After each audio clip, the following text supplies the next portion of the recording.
Hola, bienvenidos al debate de France 24. Soy Santiago López González. Hoy haremos foco en Colombia. Este país se prepara para una importante cita electoral que está prevista para el domingo 13 de marzo. Los colombianos votarán la renovación de las dos cámaras del Congreso, es decir, elegirán 108 senadores que son de circunscripción nacional y 172 representantes a la Cámara que son de circunscripción regional. Un total de 39 millones de colombianos están llamados a las urnas para estas elecciones parlamentarias.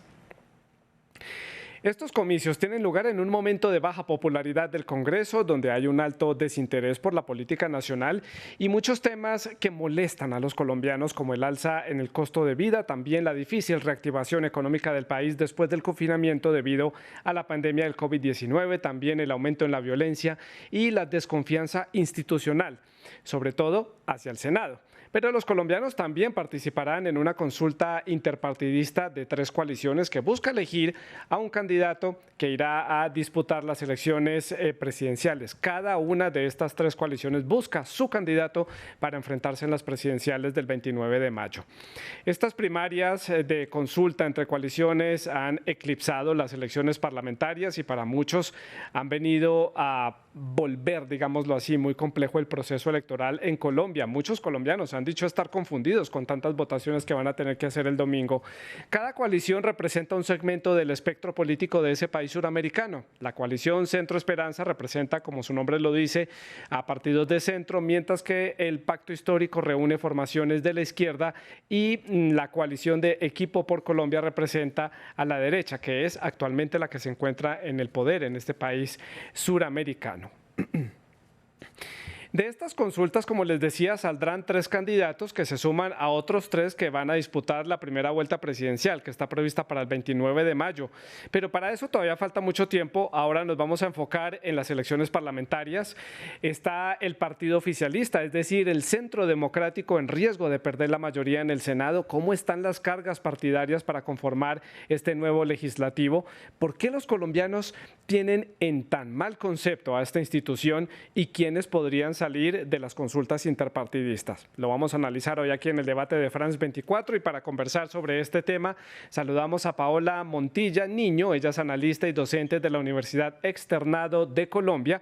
Ella se encuentra en Bogotá, en la capital colombiana. Allí en esta misma ciudad también se une a esta conversación Patricia Muñoz. Ella es abogada, docente de Ciencia Política y Relaciones Internacionales de la Pontificia Universidad Javeriana. Ambas instituciones están ubicadas en la ciudad de Bogotá.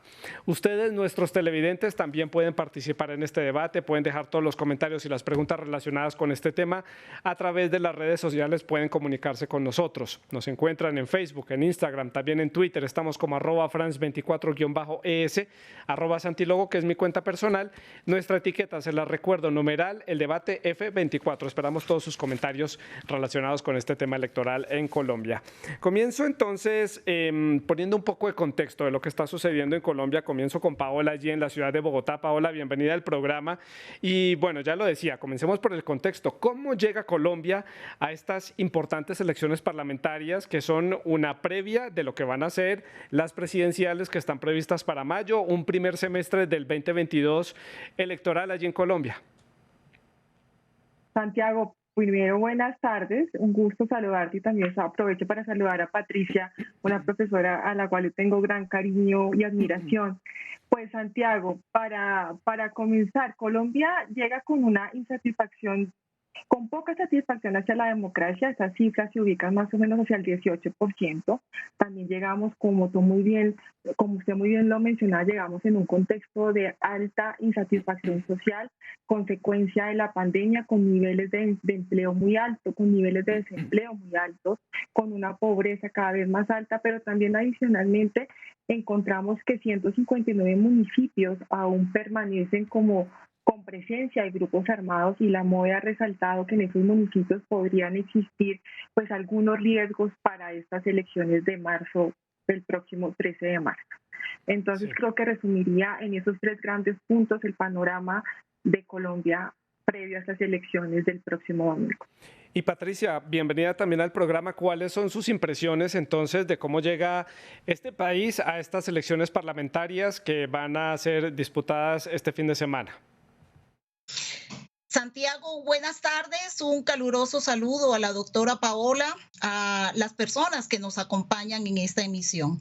En efecto, a las elecciones del próximo 13 de marzo llegamos con una combinación de esperanza frente a los procesos que implica la primera gran elección después de la pandemia, después de las protestas sociales que tuvimos en el país desde 2018 y que reflejaron estos altos niveles de inconformidad con el gobierno mismo, pero con las instituciones y el papel de estas instituciones, una inconformidad por los altos niveles de corrupción y la inquietud frente a lo que estamos haciendo en la lucha contra la corrupción.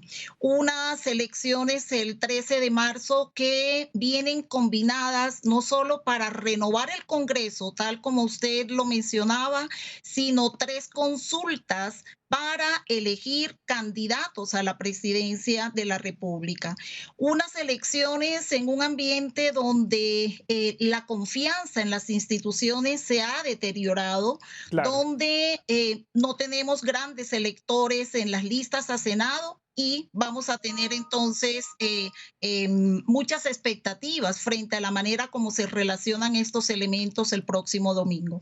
Vamos a analizar varios de los puntos que ustedes han mencionado en este panorama general de cómo está Colombia. Lo mencionaba al inicio de la introducción, tal parece que estas elecciones del domingo son un proceso electoral complejo con estas consultas más las elecciones parlamentarias.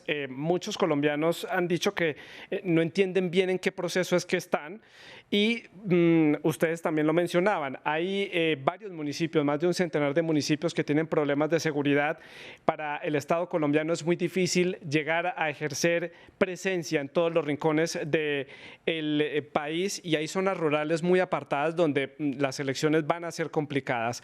Colombia siempre ha tenido estas dificultades. Patricia, le pregunto a usted para hacer la ronda a la inversa. Siempre ha tenido dificultades en estos procesos electorales, pese a que desde fuera de las fronteras se ve como un país que tiene una democracia bastante creíble, que tiene una alta satisfacción y garantías para sus ciudadanos, por lo menos así se ve desde afuera. Santiago, recordemos que estas serían las segundas elecciones nacionales después de la firma del proceso de paz.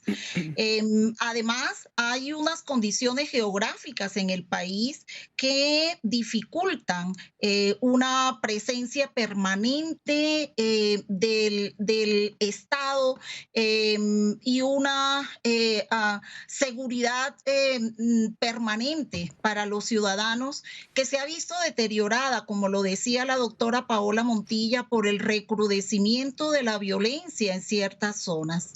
Las expectativas que generó la firma del acuerdo de paz con las FARC no necesariamente acabó con todos los brotes de violencia, algunos generados por otros grupos alzados en armas. Recordemos también este fenómeno de las disidencias después de la firma del acuerdo de paz y hay otras situaciones asociadas a minería ilegal, a presencia de actores ligados al narcotráfico que generan situaciones de perturbación al Claro. orden público y a la tranquilidad en las regiones.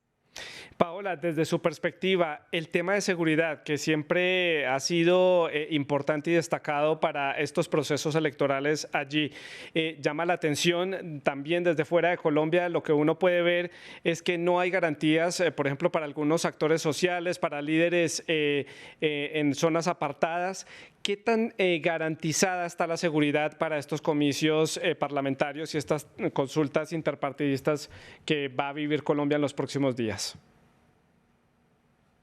Mira, como lo mencionaba la profesora Patricia, digamos, en general siempre ha existido esa tendencia previa o relacionada realmente con el conflicto de tener ciertos municipios con un alto riesgo electoral por factores de violencia. Sin embargo, también hay que reconocer que disminuimos, aunque sea en un menor porcentaje, el número de municipios que en este momento presentan ese riesgo de violencia. Ahora bien, también es cierto que, por ejemplo, existen municipios y especialmente aquellos relacionados en las circunscripciones transitorias de paz, donde muchas personas que se están presentando no han tenido las garantías para hacer realmente una campaña de manera libre, de poder expresar libremente su voz. En ese sentido, creo que en algunas zonas donde están más relacionadas, donde hemos contado naturalmente con una presencia del conflicto, pues son zonas que aún esas calidades democráticas y esa libre expresión todavía y esa competencia política todavía tiene, se perfila como tenue, ¿no? Se perfila como tenue. Sin embargo, creo que también se han hecho esfuerzos desde la registraduría para garantizar la presencia de las urnas, para garantizar realmente que se puedan llevar a cabo los comicios. Entonces, estamos como en un momento de expectativa, ¿no? De tránsito, porque finalmente tenemos muchas circunscripciones transitorias de paz que son importantes, pero contamos con líderes que se están presentando por esas listas que no han podido ejercer su derecho pleno, su pleno derecho a ejercer la política, ¿no? Y también sin mencionar, pues, existe un histórico de asesinatos frente a líderes sociales. Sin Claro. embargo, creo que la registraduría ha mantenido y ha hecho y es garante de que en esos sitios más apartados de Bogotá se puedan garantizar las elecciones.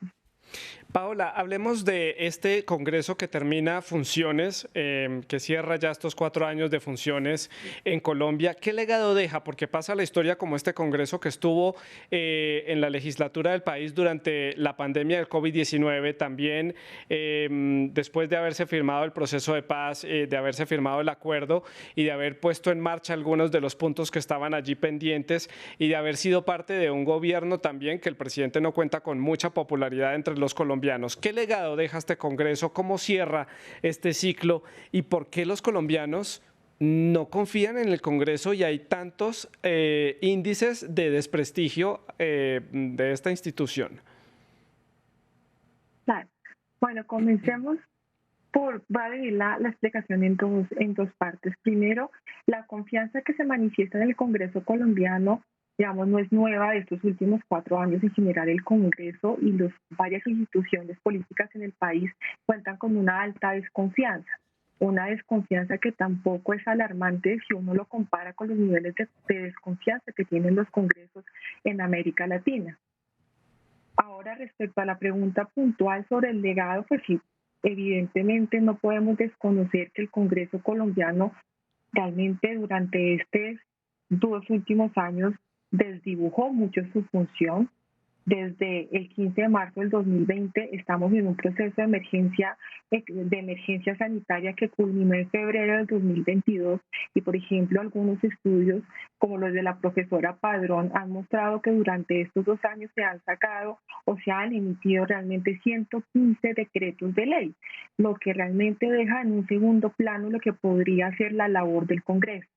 Sin embargo, yo creo que también hay que resaltar, y creo que el mayor legado, sin lugar a dudas, de este Congreso fue el acto legislativo que aprobó las circunscripciones de paz, transitorias de paz. Creo que es un espaldarazo para el proceso de paz, es un espaldarazo Claro. para aumentar la participación política de Colombia y también yo creo que podríamos mencionar la ley migratoria que busca reconocer el derecho de los migrantes y que también Sí. fue reconocida a nivel internacional por muchos países.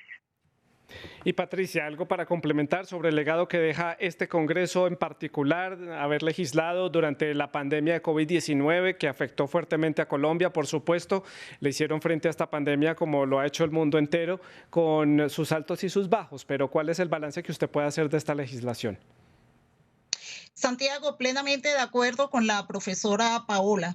Destacar los puntos que mencionaba, agregaríamos, bueno, el tema migratorio que fue abordado por el Congreso, pero tendríamos que mencionar las dificultades que tuvo el Congreso para poder legislar y para poder ponerse en conexión con las problemáticas ciudadanas que surgieron durante la pandemia. Quizás esa dificultad llevó a que el Congreso dejara muchos temas pendientes sobre los cuales no pudo legislar. Los temas ambientales que generan hoy mucha preocupación en el país, en el continente y a nivel global, y varias reformas a la justicia, a la reforma política, la misma discusión sobre reforma pensional y sobre todo, Santiago, la necesidad de poder recuperar los niveles de confianza en el Congreso y de poder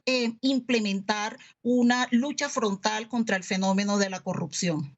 Patricia, con este panorama que usted y Paola nos hablan y este resumen de lo que puede haber sido esta legislatura en el Congreso colombiano, ¿eso entonces llevará a un reequilibrio de las cargas para la siguiente legislatura? Todo esto lo va a decidir, por supuesto, el pueblo colombiano a través de las urnas, pero ¿cree usted que va a haber un cambio en las cargas en cuanto a los partidos políticos precisamente para tratar de darle más voz a algunos sectores o prioridad a algunos temas que para los colombianos son indispensables que empiecen a moverse allí en el Congreso? ¿Qué perspectiva tiene usted en cuanto a ese equilibrio de cargas? Sí, Santiago, es posible que este panorama que hemos descrito, que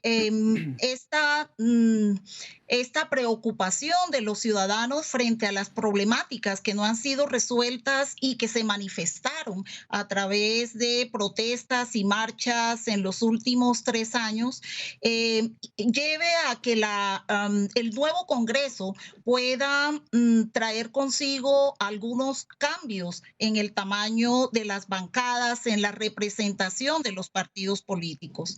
El partido de gobierno, por ejemplo, en los estudios de opinión que hemos consultado en los últimos meses, tiene unos mayores niveles de desfavorabilidad y de rechazo, lo mismo que los niveles de aprobación en la gestión del gobierno.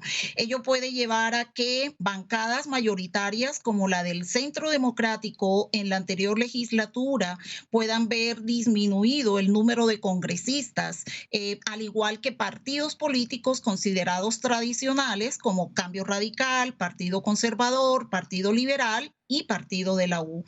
Los partidos que representan el espectro ideológico del centro y de la izquierda y que van en coalición para el Senado de la República y algunas listas a cámaras, coalición Alianza Verde, Pacto Histórico, pueden incrementar su representación a nivel de Senado y a nivel de Cámara. Y es posible que de los partidos nuevos, partidos que en esta contienda inician pues el proceso para entrar al Congreso, puedan algunos de ellos tener éxito.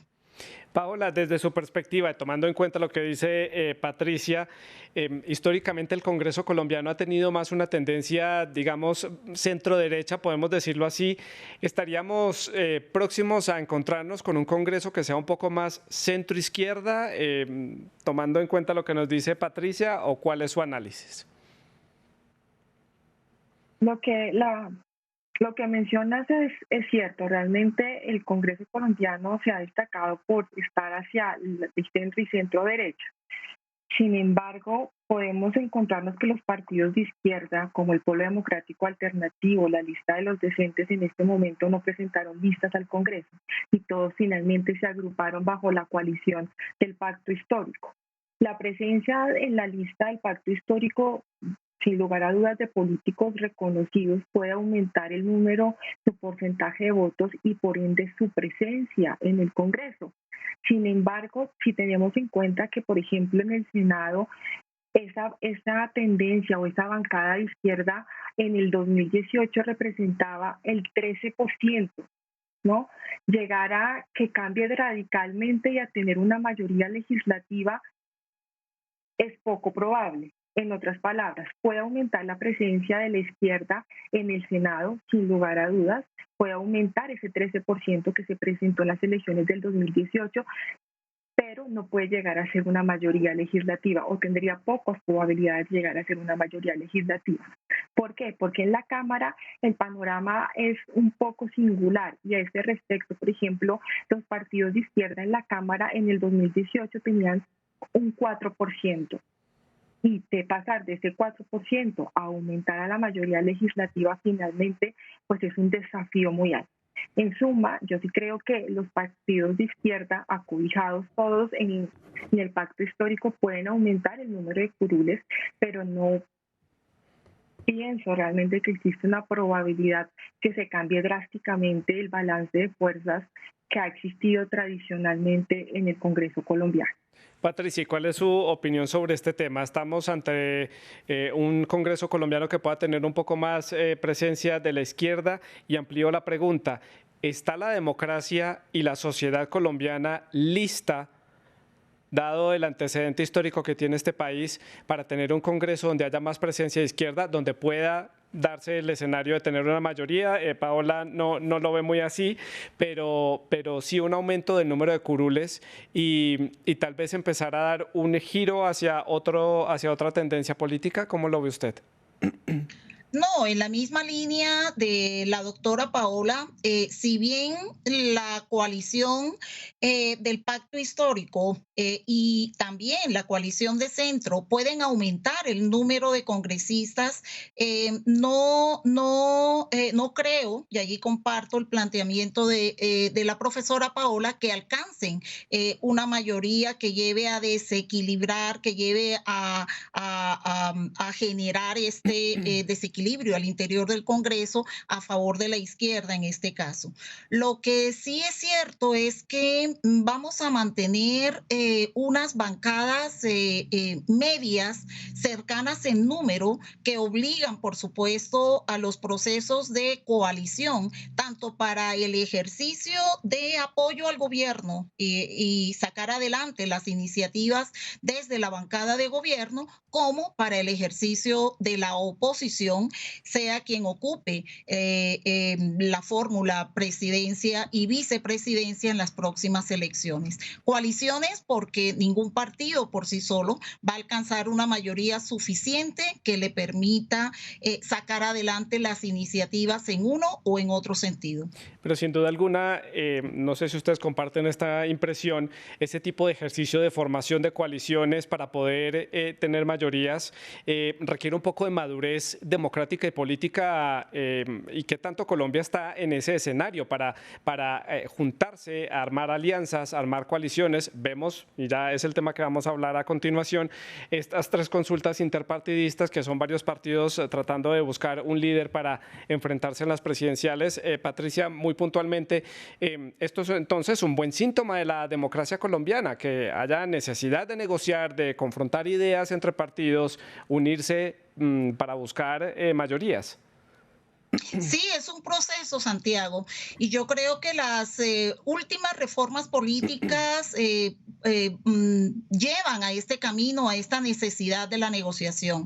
Y por supuesto, la aprobación del estatuto de la oposición, la necesidad de que las bancadas se declaren de gobierno, de oposición o independientes, es parte de este proceso, de este paso a paso que estamos dando en la democracia colombiana para fortalecer los procesos de coaliciones y acuerdos.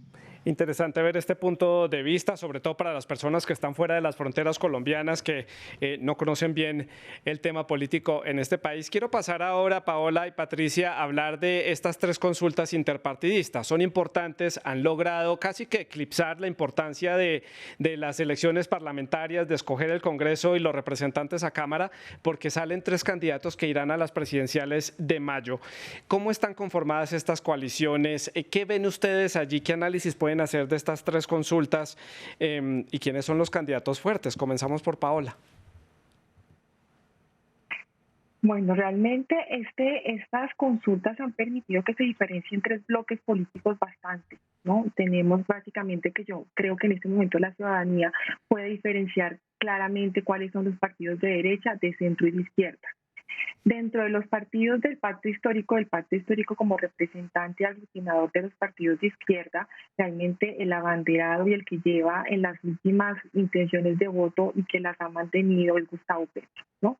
Gustavo Petro se ve como el ganador, muy posiblemente, de la consulta interpartidista del pacto histórico.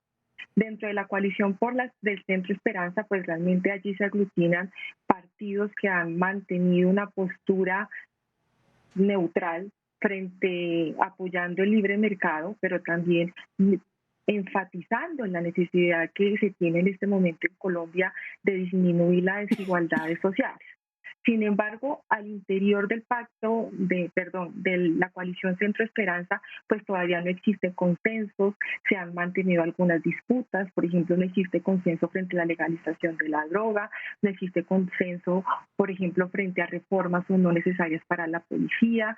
Y en este punto, la coalición de Centro Esperanza ha demostrado bastantes fisuras. Allí el candidato que tiene la mayor intención de voto es Sergio Fajardo, que fue candidato presidencial para las elecciones de 2018 y que en las últimas encuestas de intención de voto lo colocan como el ganador de las coaliciones de la coalición de centro, y de hecho cuando le preguntan a los ciudadanos y entra a jugar Sergio Fajardo, es como el segundo en que tuviera la fuerza desplazando a Rodolfo Hernández. Por otra parte, en la coalición Equipo Colombia, que aglutina a los partidos de derecha, realmente que los reúne los partidos de derecha, al igual que en la coalición Centro Esperanza, si bien no se han mantenido o no se han sido visibles las fisuras que ha tenido la coalición Centro Esperanza, tampoco podemos realmente mencionar y asegurar que existe una coherencia interna. También dentro de los discursos de cada uno de sus precandidatos se ha demostrado que todavía existen algunas discrepancias. En el caso de esta coalición, pues la persona que está liderando las encuestas es Federico Gutiérrez, y en segundo lugar el Char ha aumentado en las últimas, Alex Char, y finalmente también el que fue lo que realmente fue un dato sorprendente en las últimas encuestas que fueron la semana pasada de intención de voto, el gobernador de Boyacá, Carlos Amaya, aumentó bastante, bastantes puntos en la intención de voto. Pero por este momento las personas que lideran la coalición, esta coalición es Federico Gutiérrez. Patricia, ¿cuál es el análisis que usted hace de estas 3 consultas interpartidistas y cómo delinea esto de cara a esa primera vuelta presidencial de estos candidatos que se enfrentarán en el mes de mayo? Por eso decíamos que estas elecciones, estas consultas estaban eclipsando las parlamentarias, porque es que se define cuál va a ser el escenario de las presidenciales de mayo. Entonces, ¿cómo delinea usted ese panorama político? ¿Qué análisis hace usted? Veo que se está riendo, es porque nos tiene buen análisis.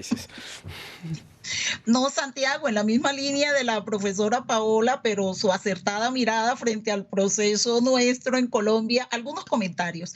El primero, que esta práctica de las consultas tan instalada en otros ejercicios electorales en el país no se había visto tan competitiva como lo hemos visto en estas elecciones. 3 consultas claramente organizadas, 15 candidatos, 3 espectros ideológicos y por supuesto, como usted lo dice, voy a emplear su palabra, eclipsan las elecciones al Congreso porque centran la atención de muchos de los ciudadanos en el ejercicio presidencial, olvidando que estamos eligiendo a uno de los 3 poderes importantísimos en términos de representación.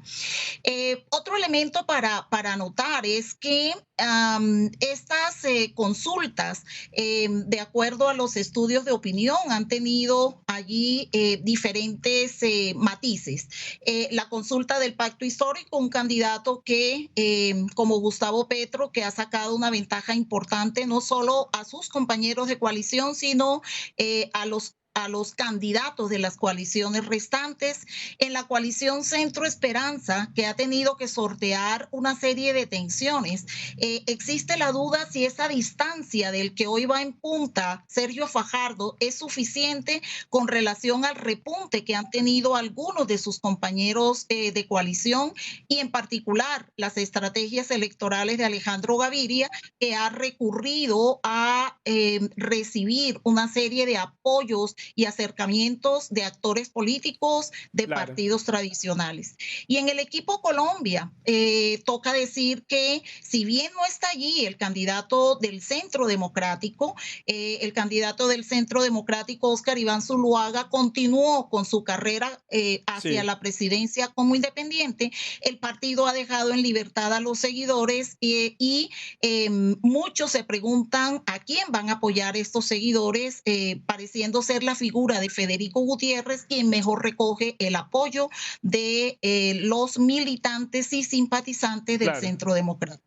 Me quedan ya pocos minutos para finalizar el programa, Patricia. Muy puntual, quiero hablar de esas 16 curules de paz, algo inusual, es algo que no es común en otros países, es algo único para Colombia. Hay mucha controversia al respecto. Algunos de los candidatos que aspiraban a esas curules han denunciado, han renunciado a su aspiración, han denunciado también que no han recibido la financiación necesaria y que en muchos casos la ciudadanía no sabe ni cómo tiene que votar estas 16 curules. Muy puntual, ¿de qué se tratan estas curules de paz?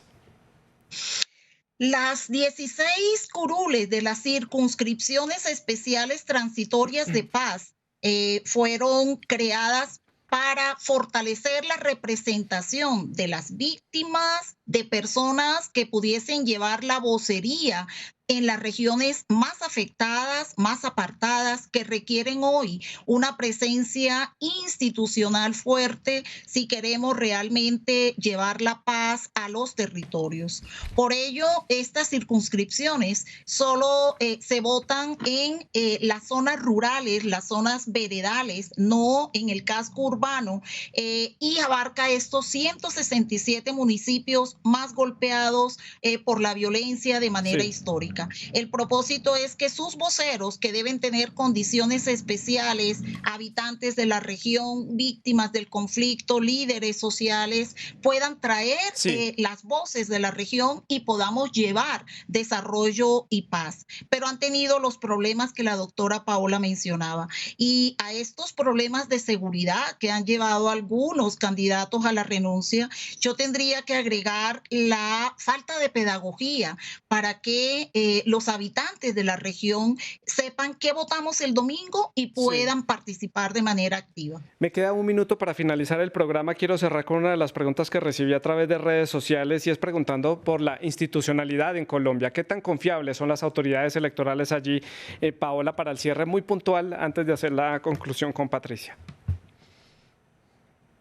Yo creo que son confiables, realmente son confiables y realmente en este momento dentro de la opinión pública existen algunos segmentos que están colocando en cuestión la Registraduría Nacional, pero realmente en las últimas elecciones y los veedores internacionales sobre elecciones han demostrado que si bien persisten algunas falencias relacionadas, por ejemplo, a la compra de votos, existe un riesgo electoral por materia de seguridad, las autoridades electorales realmente son confiables. Son instituciones confiables a las cuales tendríamos que tener una certeza de los resultados que nos proveen, que nos mencionen. Pues se me acaba el tiempo, nos quedan muchos temas para analizar, por supuesto. Patricia, Paola, les agradezco por haber estado con nosotros, habernos puesto en contexto de cómo está Colombia preparándose para este proceso electoral importante, destacado en este país. Ustedes, muchas gracias por la sintonía, por estar con nosotros en France 24. Siga con nosotros.